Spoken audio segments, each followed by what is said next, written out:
Good morning, good afternoon, good evening, whatever time it is, and welcome back to Loving Lori. Today I have Celia with me, and I am so excited to have her here. So we are doing, what is this going to be, episode 4 or 5? And this is part of our new Women Crush Wednesday. Do you want to introduce yourself and let us know what your business is, when you started, and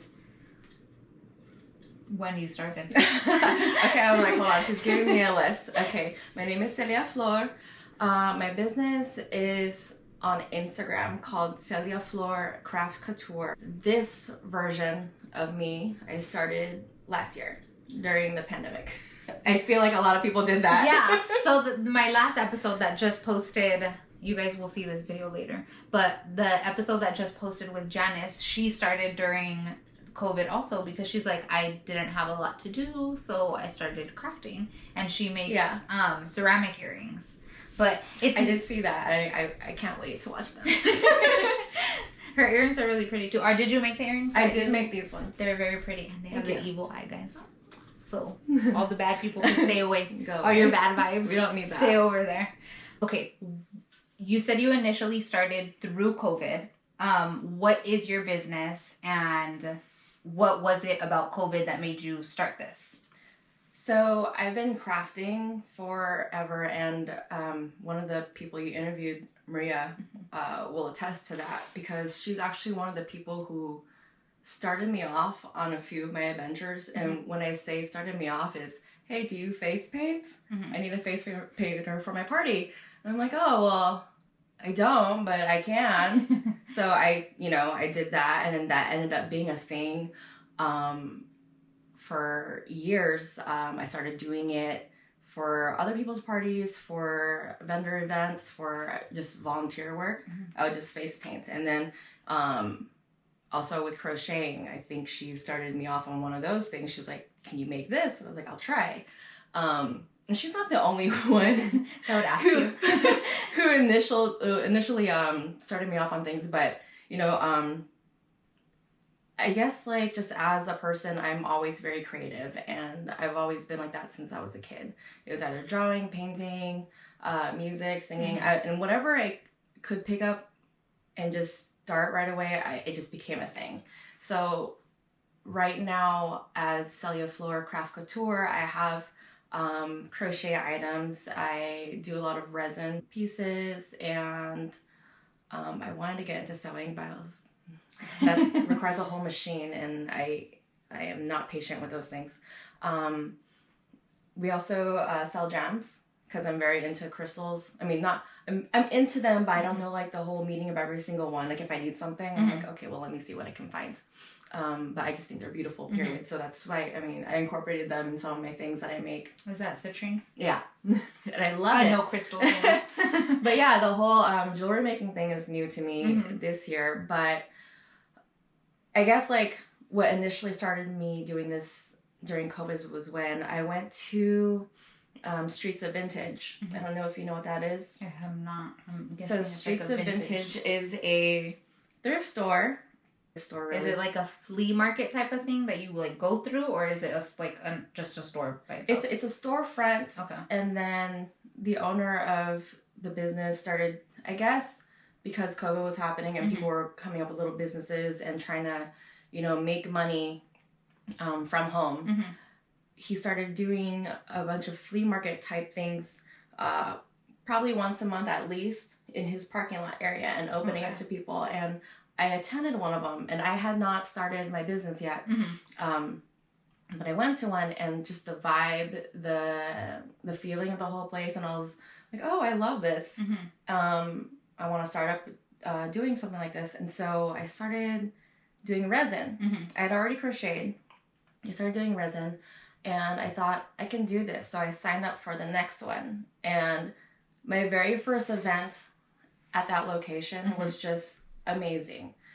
We had good sales, good people came through, and right away meeting him, like I was like, I want to do this all the time. Like he barely said like hello, and he stayed in my little booth for a little bit, and I didn't get to know him very well that day, but you can just tell right away. Like I was telling you how I don't get along with you if you don't have good vibes. Yeah. You just gravitated towards him. And he was coming by, making sure I was okay. It was my first time there, and I don't think he did that for everyone that day, but I truly felt welcomed. Yeah. So I just started continuing that.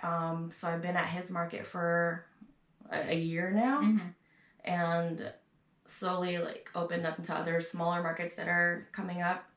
But that's pretty much what started it for me. That whole connection with him and his community that he had. We have a really good community of vendors. That is crazy. Like the fact that you can just walk in somewhere and be like, oh, I like you.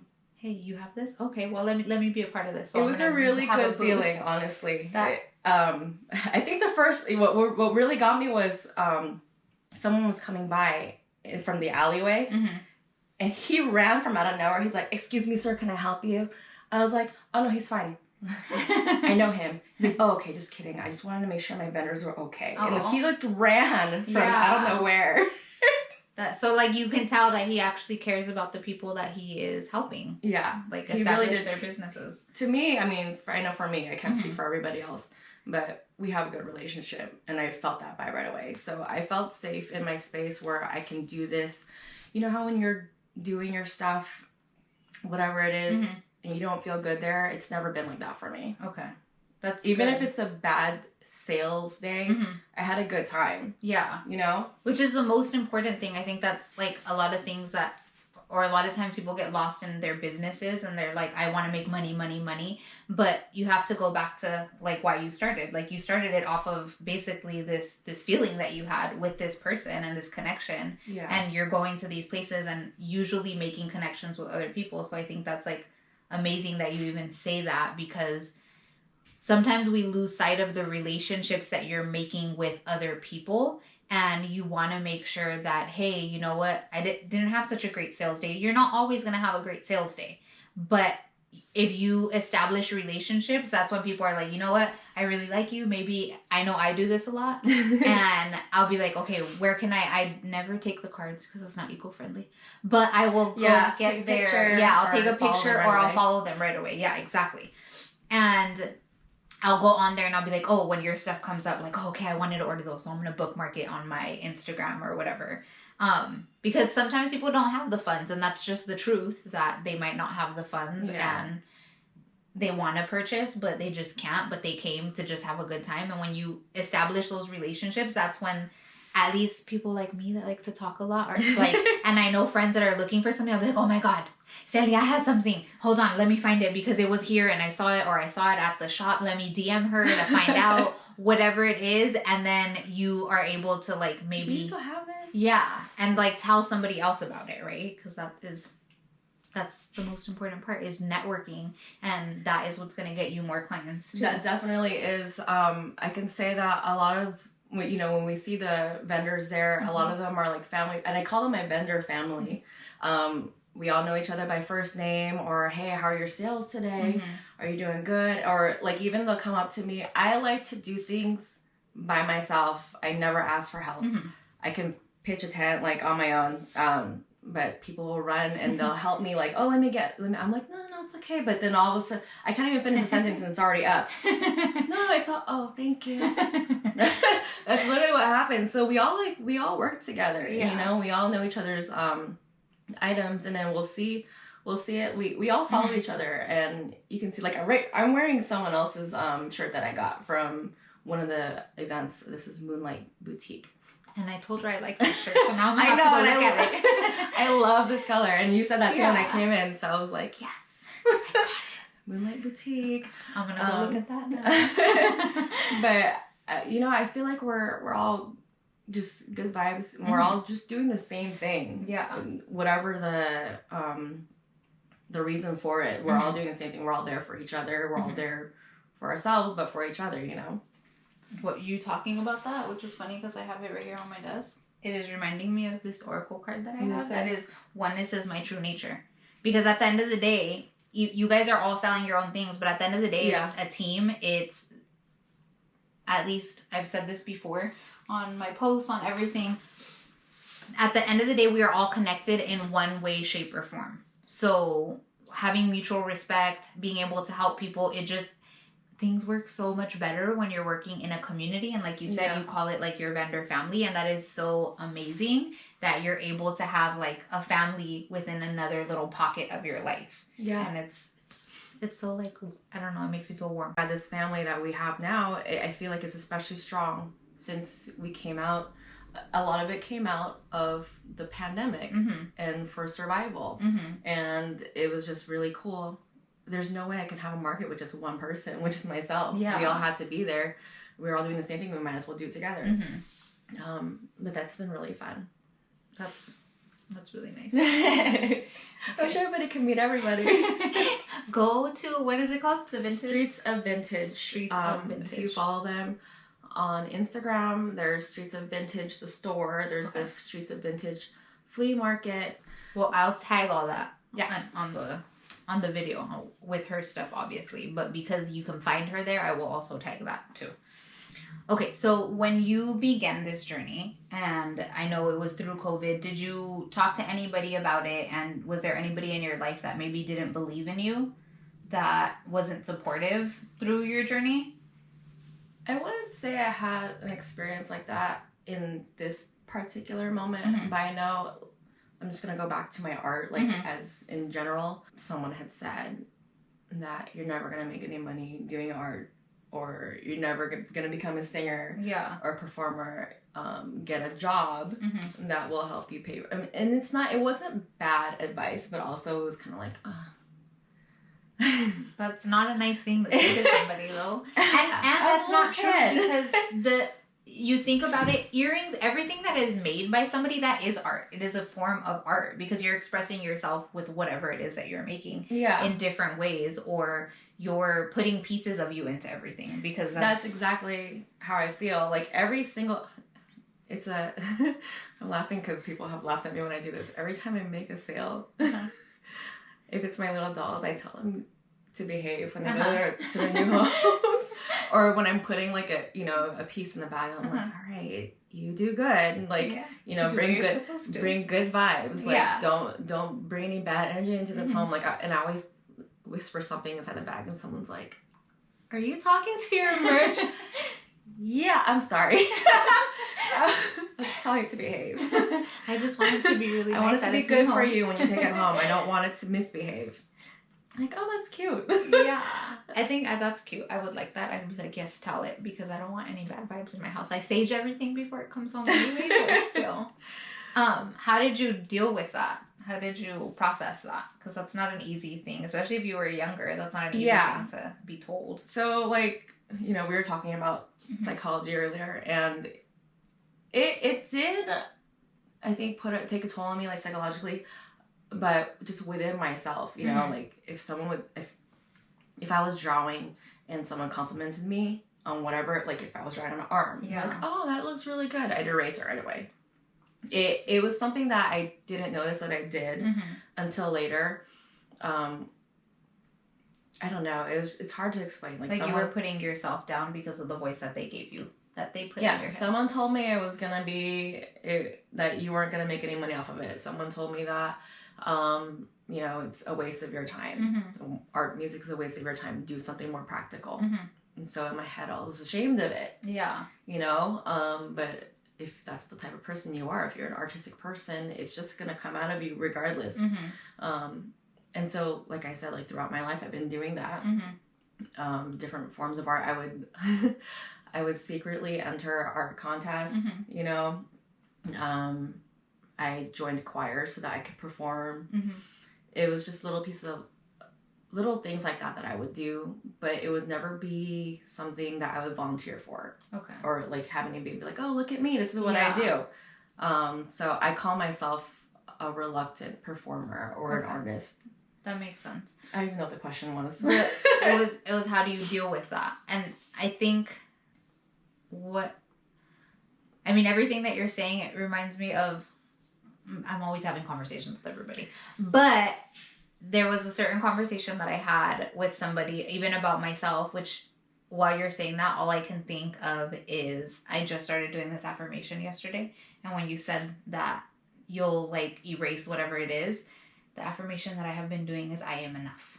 So it's 3 freaking words, but a lot of times when you're told things like that, especially when you're younger, you hold on to these voices. That's what I was saying.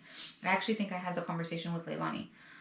When there's certain people in your life or certain adults in your life when you're younger, you have to remember, which you don't usually know until you get older, that people are living with their own trauma or hurt, and they tend to put it onto other people. And as a kid, you don't understand that. So you're just like, I'm not good enough, which is why I am enough.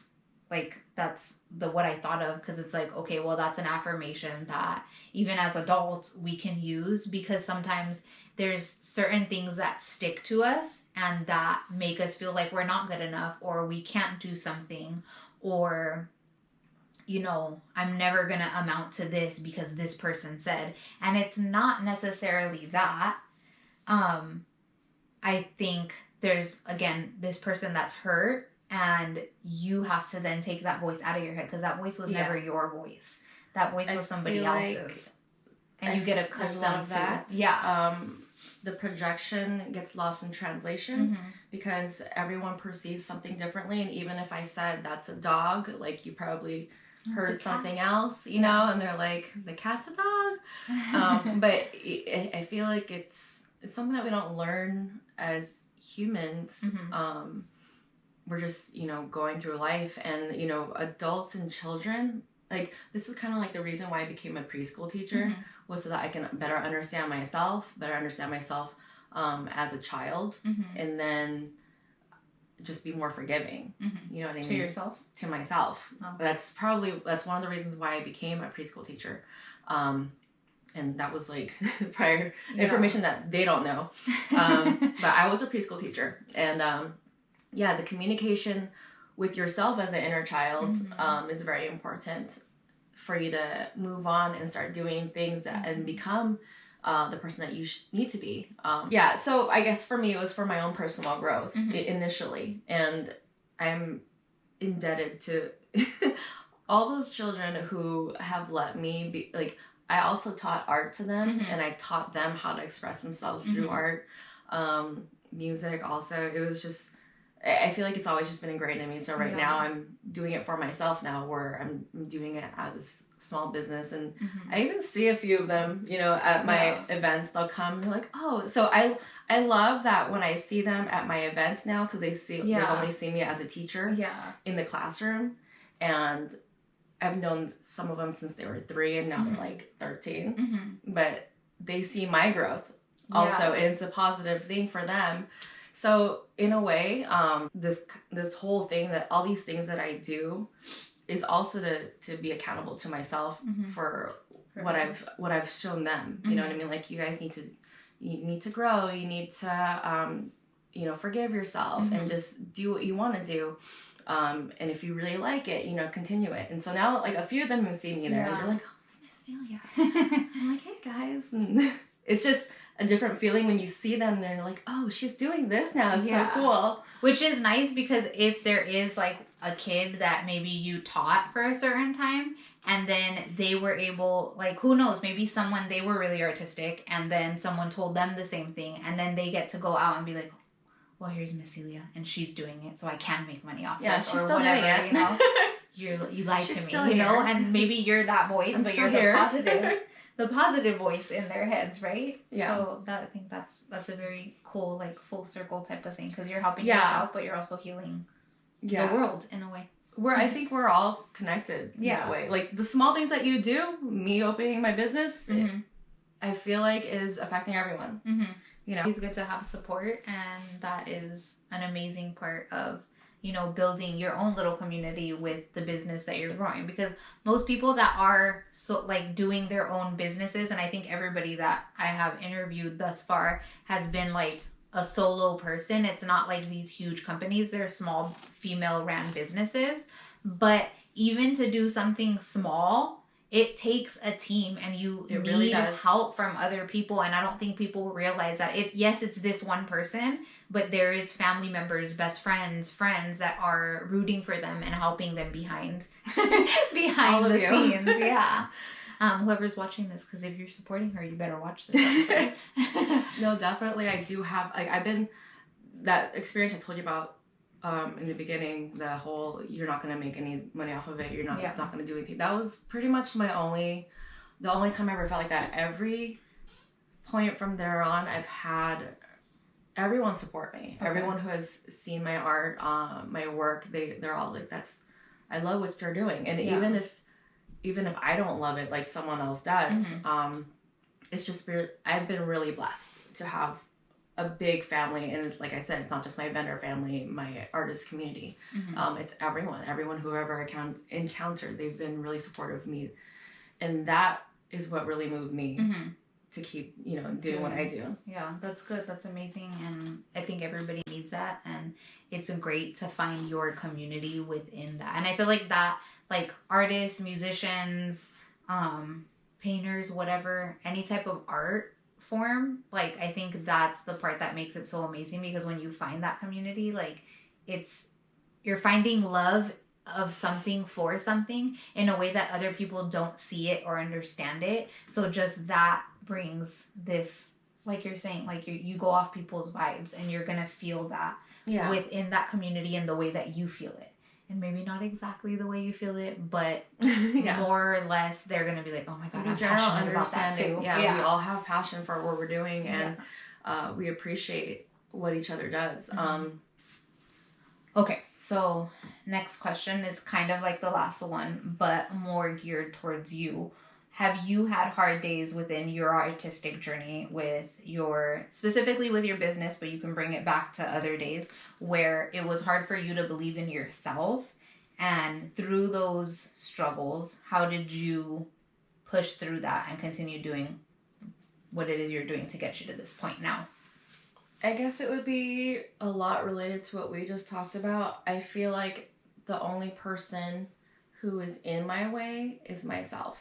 So, there's definitely, they weren't really bad, hard days. Like, they would be typically days that I go out to the market or to a vendor event, and let's just say I've only had a couple, like, of really bad days. And when I say bad day, I mean, like, low sales.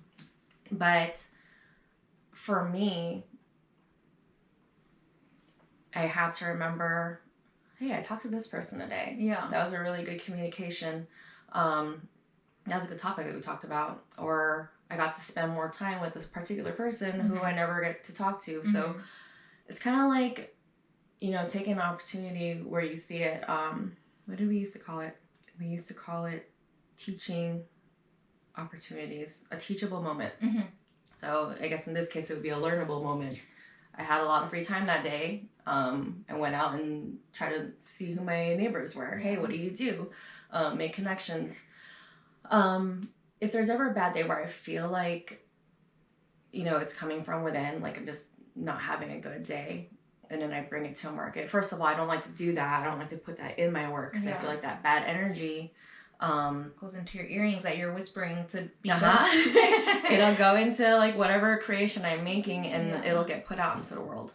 And I believe that whenever I go into something, like nowadays I'm more conscious of how I'm feeling before I go to somewhere. Like today, I knew I was going to see you, so I made sure that I was well rested and not cranky, and that I ate something good, just because I don't want to have any of that bad stuff, like, rub onto you. Yeah. But that's pretty much how I guess I'm living right now, like more conscious. And if I know I have an event, not to overlap it with other things.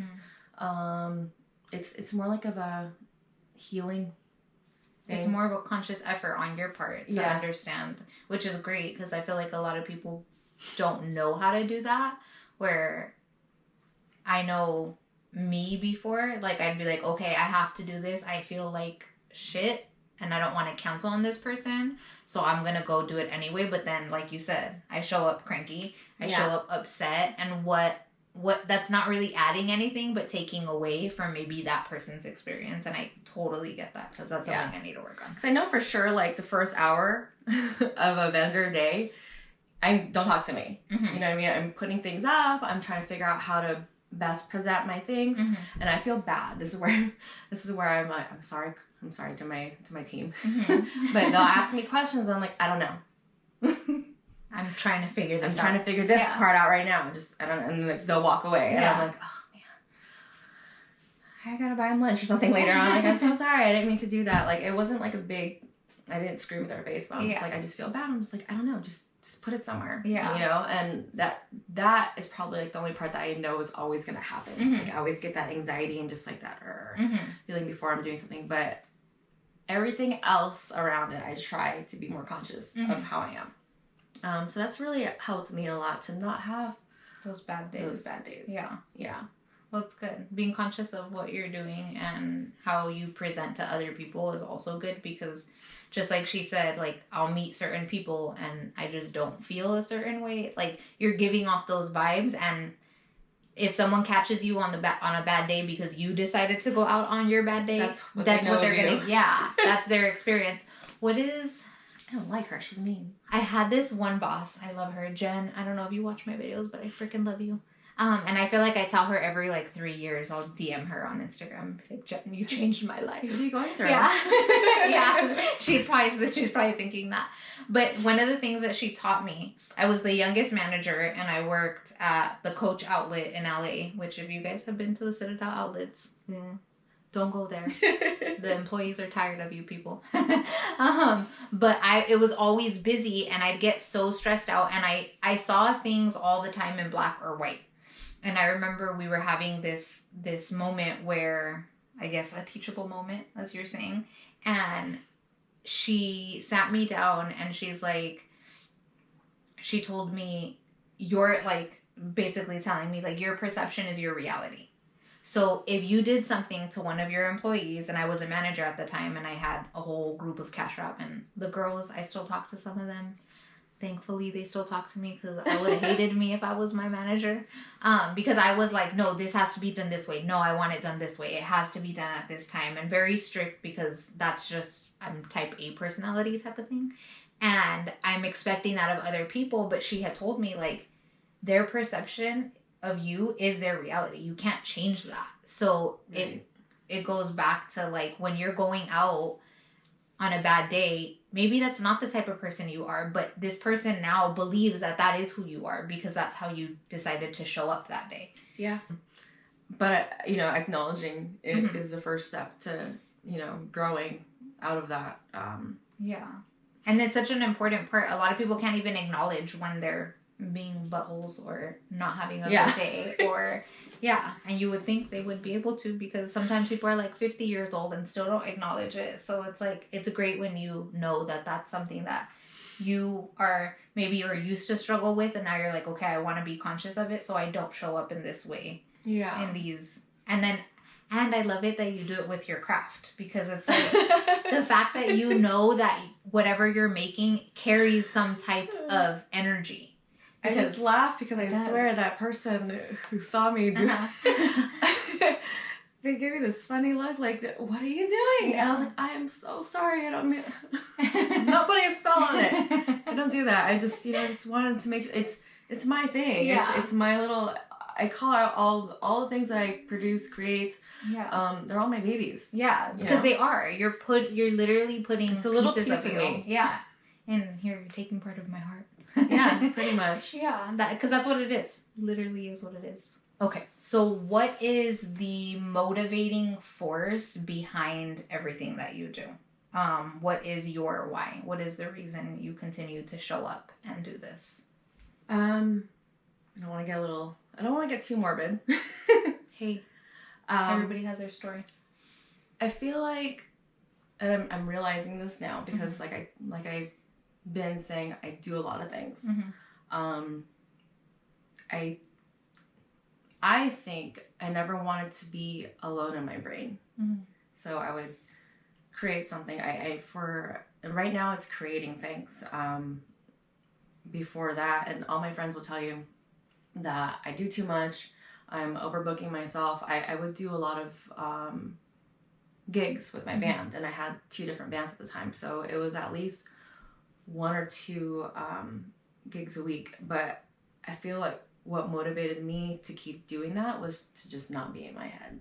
I I feel like everyone has gone through trauma, and trauma doesn't have to be like a specific thing. Mm-hmm. Like even little things, or things that people would call little, are trauma. Like I think all of us are trying to learn how to deal with something, and me creating things, me in creating, whether it be music or performance or any of my crafts. Like it has always been so that I could just be out of my head and to do something. Like I know I started crocheting when I was teaching preschool. You can imagine how stressful that was for me, because I mean I have a lot of empathy for people, and so the little guys, they have all these small problems, but they become big, you know. And so for me, like on my breaks, I would crochet and just kind of like get it out, and that's really how that started. But yeah, I think a lot of it had to do with me running away, not thinking about it. And now while I'm doing it, because especially I think because I'm giving it to people, not giving it to people, they're paying me for it. But because I know it's going somewhere else, I'm very conscious of, I can't make something when I'm in a bad mood. Like now for me, when I'm crafting, it's part of my healing process. Like I said, I'm being more conscious about the things that I do, the relationships that I involve myself in all relationships, like whether it be my music projects or my romantic relationship or my best friends or my family. If it doesn't serve me well, then, you know, I just have to let it go, but in a good way. So that's what's motivating me. There's been a lot of stuff in the past that this is also helping me out with, like monetarily. Is that a word? Yes, it is. So I'm trying to get rid of that one thing, and it's basically just me moving forward. I don't have kids, so I don't have myself to focus into that. So I feel like these crafts and things, these are my little kids. That's pretty much what it is. It's just me growing, learning. It's kind of a weird thing. I feel like or at least what I'm getting from it is like, it's a way, yes, of healing, but it's a way that you're giving back to the world, I guess. It started off as running away from whatever bad thing it was, and then it's moving more into a positive, you know, stream. It's growing with you. Yeah. It's growing with you. That's exactly what it is. And honestly, like, it really is the relationships that I've been getting into now. Like I said, I'm trying to be more conscious about what I do.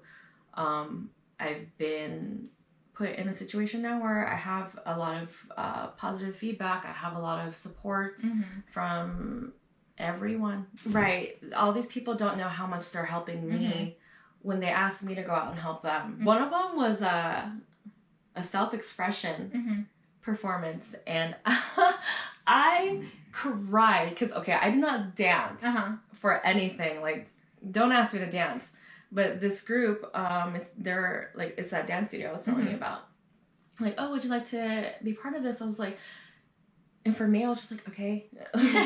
Sure. I couldn't, I have this rule that I'll tell you about later. But I was just like, and then so the week of, I was messaging her. I was like, I don't know what to do. I was like, and she's like, let me talk to you. She's like, let me call you. And then I was like, okay, you know what? It's okay. I figured it out. And she was like, it's just something that you're going to do. Like, you just go out there and do it, you know? You're going to feel good. It's a self-expression. You can express however you want, even if you just stand there. Yeah.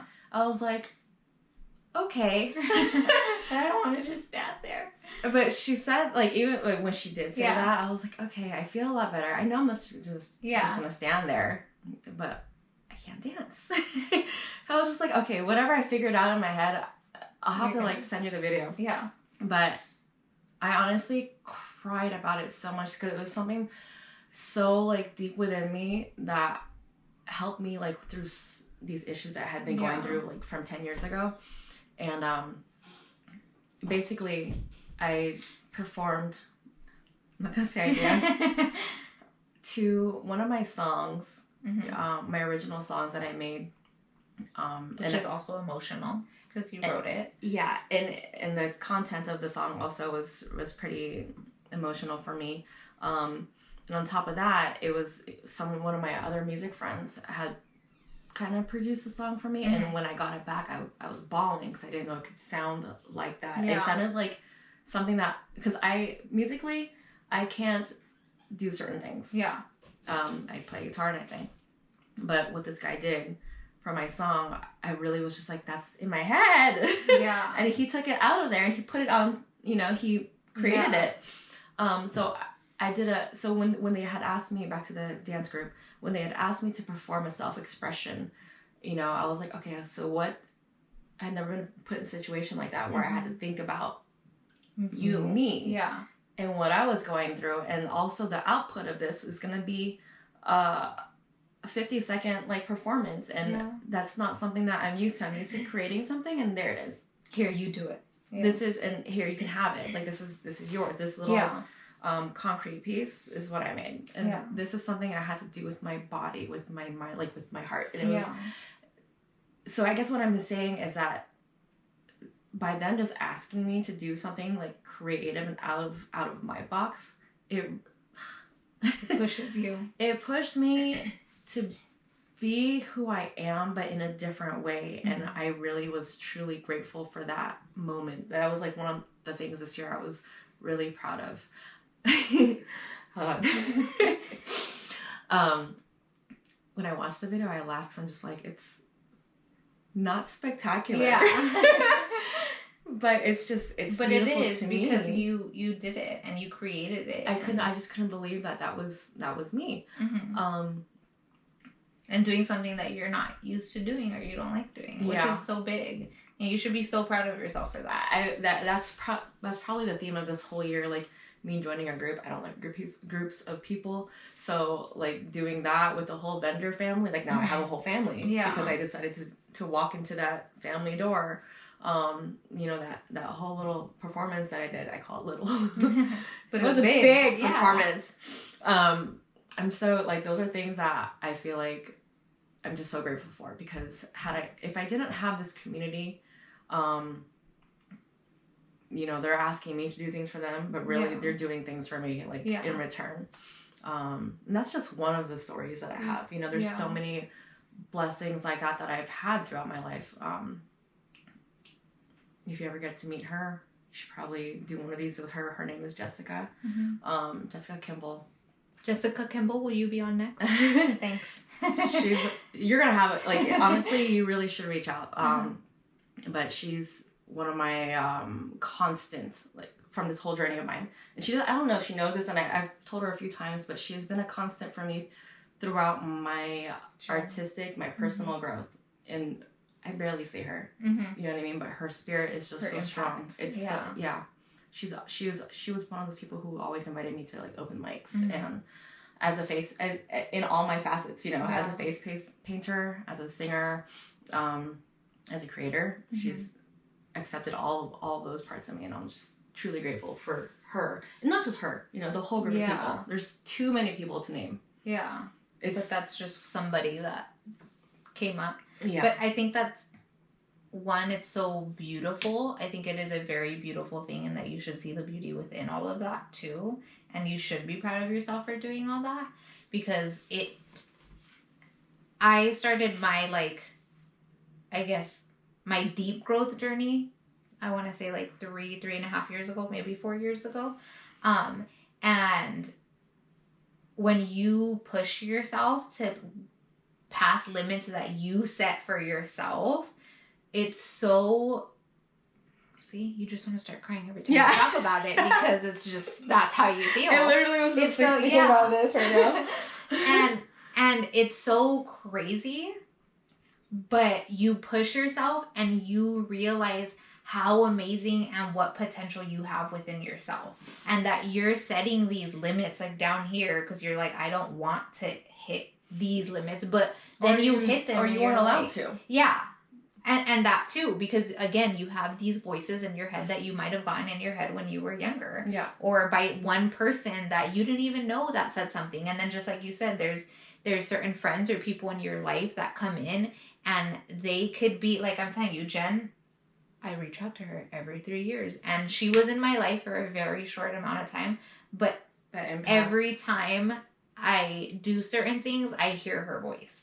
And it's crazy. Amazing. Because that's awesome to have people like that. Yeah. And what I was going to say, so like listening to you talk, it's just like now that you're opening yourself up for yourself and you're being more conscious, God, the universe, whatever you believe in, like you start seeing that all these doors start opening and everything aligns in the way that it's meant to align for you and for you to have the support system for you to continue your healing journey and then also for you to become the best version of yourself, because you need like-minded people and people that are going to raise your vibrations and not there's always going to be stomp on you like an ant. There's always going to be days where you feel bad, but like I said earlier, like these are the type of things that I try to remember, and it's hard to remember the good things when you've been a person who is always like highly affected by negative things, and when you're an empath. Yeah. And just for me, it's so easy to beat myself up, and I know there's a lot of people who are like that, but then I also understand that there's a lot of people who just, you know, don't understand that. Like, why do you do that to yourself? I don't know why. I'm sure there's a deep-rooted reason why. Yeah. You know, I haven't figured it out yet. I don't have time to get there yet, but it's there. Yeah. Okay, so just bear with me in my feelings. Like, I feel bad. Like, I feel like a failure. I feel like whatever. But then I realize I have this whole support system who are, you know, who don't understand, like, why, like, I always get, you're so awesome, you're so amazing, your work is beautiful, blah, blah, blah. I'm like, oh, thanks.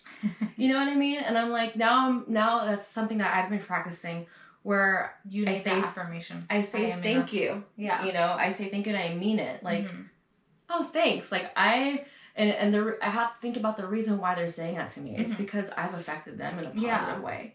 I remember one time I was singing and this lady was in the corner and she was just sitting there like drifting off, and she was just like, that's so beautiful. Long story short, every month I would see her at my gig, at my regular spot, and she would bring her daughter.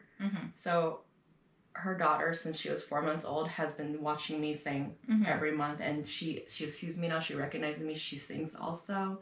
She's very into music, and I'm so blessed to be a part of that little girl's life. Like, I don't even know her, really, but I see her on Instagram, and she's just, like, an amazing, like, little child who's so big inside. And when she comes to see me at my gigs, my monthly gigs that I see her at, I'm just so stoked. Like, those are the people that I play for. Those are, like, the moments that you're like, cool, my fans are here. For. Yeah. That's my number one. Here she is, guys. Yeah, it's just little things like that I have to remember is why I do things. Yeah. You know? I think that's a very beautiful why. I like that why. It's a good why. Okay, so is Instagram is that where we can purchase from you? I'm going to also link the, the store that you vend at, or do you usually post everything on Instagram? How can we order your products? I mostly post everything on Instagram. It's Celia Flor. I'm going to spell my name because it was hard for me when I was a kid. And I will tag it at the bottom door. CeliaFlor. CeliaFlor.craft.couture. And I named it that way so I can just include all my things that I do. I don't post a lot, but I love customer requests. Okay. I do post where I'm going to be at next. And also, if you go to my website, www.celiaflor.com, I just made it. I'm super proud of myself because this is like my 5th attempt to make a website, and I could not understand anything. It's hard. I could not understand it for the life of me. And then one night I stayed up until 4 a.m. Oh my god. And I made 5 pages on this one page. I said, no way. I did it. I can't believe I did it. So it's not completely there, but you can, get on all my links are there with everything that I do, my music and my projects and all my craft. I have event dates on there also. Okay. Perfect. So it's all there. I believe that's it. It'll send you to my link tree all the things that I'm involved in. Okay, perfect. So I will add, like I said, I will add all that and where she's at when she, what is it called again? The Vintage Streets of Vintage. Streets of Vintage. I will also add that. And it's not just there. There's other markets that I do, but that's only that's a consistent. That's mostly what I do. Okay. There's a lot of like I said, like this community that we have has branched out so much. There's different markets all over town, the county. Okay. So I will link that all, her website, her Instagram handle also. And it's super exciting that you do customs, because I know a lot of people that they're like, well, I'm thinking of this, and maybe you can be the one that creates it. I like those a whole lot better. It's just easier for me to envision something that's I hate somebody else filling in like an empty piece and just filling it in. Like, I have to pretend like every single piece I'm making is something for me. Okay. You know what I mean? Would I like this? Would I take this home with me? I can't just make like random like things. Yeah. There's no heart in it. You want purpose. Yeah. Yeah. That makes sense. Okay. Last question. What advice would you give to any female entrepreneurs that are thinking of doing something, maybe that even something like you're doing, that are hesitant or maybe scared? What advice would you give in general? Okay, so that happens to me a lot. And I want to tell you a quick story, and I promise you it's quick. But when I was a kid, I was one of those kids who knew all the answers, but I never wanted to participate just because I didn't know how to jump into something. And so that's kind of like the theme that goes on in my life. I'm just like, I don't really. So I would say if you have something that you want to do, don't think about all the things that you don't have. Just do it. It's going to come. Like, all the resources that you need. Like, I honestly got into this business just because I already had all the stuff that I was doing. I had all my I make little Yoda dolls that everybody knows. I had a bunch of those, and then I had just a couple of resin projects because I was doing nothing. I thought, okay, I don't have a tent,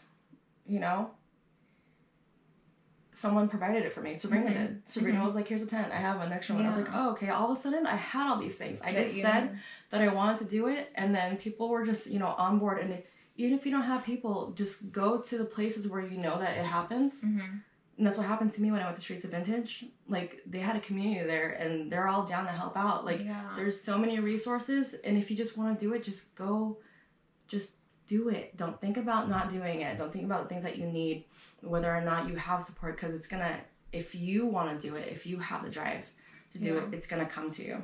All the things that you need are gonna come to you. So I had made this rule for myself, and this is for my singing part of me, where if somebody asked me to perform, because a lot of people knew I did, but I would never go out and book a gig for myself. If someone had asked me, if someone had asked me to do it, then I would have to do it. And so that was a rule for me for like the first year. And that was just to get me, to get the ball rolling. And after that, I was like, okay, I'm at a point now where I'm comfortable with this, and I can go book my own gigs and gigs that I want to go play. You know what I mean? Not just gigs that are that come up. And now I'm getting paid for it, and I have like a lot of good friends at bars. But it's and fans that show up monthly. You guys, I really do. But I get to play with a group of people now that I like playing with. It's not just me going out there playing for the sake of playing. It all started with me just doing it. And I needed that push, but at least like I knew that I was that person. So if you know what kind of person you are and you need help, just just honestly just go. Just decide to do it. Don't think about not doing it. Just do it. Just dive into your fear. Exactly. Go ahead first into something that scares you. You've all read that somewhere, I'm sure. That's what makes you grow. That's pretty much it. And before you go, or before I go, I brought you something. She brought me something nice. I did. It's kind of like... Did you tell it to behave? I did before I put it in the bag. I bought these bags for Valentine's. You know what? You see how things work out? Everything aligns somehow. I wanted you to be ready. These are so... For Halloween. They are so cute. You know what this reminds me of though? And it's so funny because I'm going to make a video with my cousin about it. What? Dia de los Muertos. Yeah. That is so cute. I mean, I know like a lot of cultures do it in their own certain way. And then I brought you stickers. This is my band. This is her band, guys. I will also link her band. And then I brought you this. This is so That's cool. another sticker. Put it on my... That's for me. That's for my website. That's a really cool... Did you take the picture? Did you design this? I did. This is really cool. I did that. That was in my 4-hour sprint of doing my website and that. I like the feel of the stickers. Anyway, here's a little baggie. Thank you. Thank you. I will put all this here. These are so freaking cute. I cannot wait to wear them. And I've been like, I'm literally always wear just hoops and I always see different earrings and I'm like, really? I don't know if they're gonna look good on me. I don't know. Honestly, I don't wear earrings, but because a lot of people are creating stuff, like today I'm sporting my stuff, but like on other days, like I'll sport like my friends' creations, and I'm like, this like I have to put that energy out into the world, you know, like just. And it looks good. Like I literally always see people with like really cool earrings, but I'm always too scared because I always feel like I can't pull it off. No. But it's just like you have to just be confident. Confidence is what makes really you what it pull is. it off. It's the confidence that you wear. I mean, yeah. If you're an ugly person on the inside and you're wearing some stuff on the outside, it's not gonna look good. Yeah, exactly. Well, I really appreciate it. Thank you so much for coming. I'm so glad to have talked to you. I'm glad we talked too. Thank you for doing this because I know this. Thank you guys for watching her because she's. I honestly, this is like my first time talking to you, talking to you, and I'm just super comfortable and stoked that. It's because I saged before. I'm just kidding. I'm a very easy person to talk to. Unless I'm quiet and I'm not sure about you, then I just wait. Yeah, I get that. I totally get it. Which I feel like the first time we hung, at Sabrina's thing, I mean, you guys were all busy. But I always just sit back and I'm like... If you had tried to be my friend while I was busy, I would have been like, don't talk to me. But because you're taking your space over there and I was doing my thing, I respected that. Yeah. The lack of trying. Look, you're doing you read the room. I saw you doing things. That's why I was like, I'm not bugging nobody. I'm just You read the room. And I was like, I hope she doesn't think I'm being mean. No. No, girl, you were busy. Yeah, I could read the room. You're right. Thank you. But I'm so glad you came. Thank you so much for coming. You guys, go look at her stuff. I'm super excited. I'm definitely going to take these to Big Bear and wear them in the mountains. I'm like, what are you holding? You're going to put the stickers on? No, and then the stickers can go on my, I was going to say flask. I need a flask. No, I get it. I have, I have on my hydro laptop. Flask. On my laptop, I put all my friends' stickers on there, all their stuff. I collect their things too, and then and on my flask too, my hydro flask. Yes, I have my hydro. Well, I take my hydro flask. I think it's downstairs. Drink your water. Yes, I think I'm getting a headache because I have not drank water today. Same. So, but yes, I'm gonna put it on my hydro flask. You guys, thank you so much for watching. I cannot wait to bring you another episode. Go support this beautiful girl. Go watch her band. I know this was about all her. the stuff she's doing. Yes, watch me too. No, but go see her perform. Go to her shows. Well, yeah, they are shows. And then also her vending. What can I think of what they're called? Vending events. Vending events. There you go. That's what I call them. That is what they are. Go to her events. There's a whole lot of stuff for everyone to see out there. Yeah. Just by yourself. I can't believe that you... It's because I'm here. I'm just going to take editing videos. That's why. Because I don't leave. I'm editing videos. And then I get you a Wi-Fi thing and then take you everywhere. Yeah. And my Lonnie. I'll just have I should get a little red wagon with a desk and be like, all right, guys. Oh, this is great. Okay, wait. I still got to edit this. I can make that for you. See? And then she's going to make it for me. But thank you so much for watching. I'm so glad that we were able to do this. And I will see you guys later.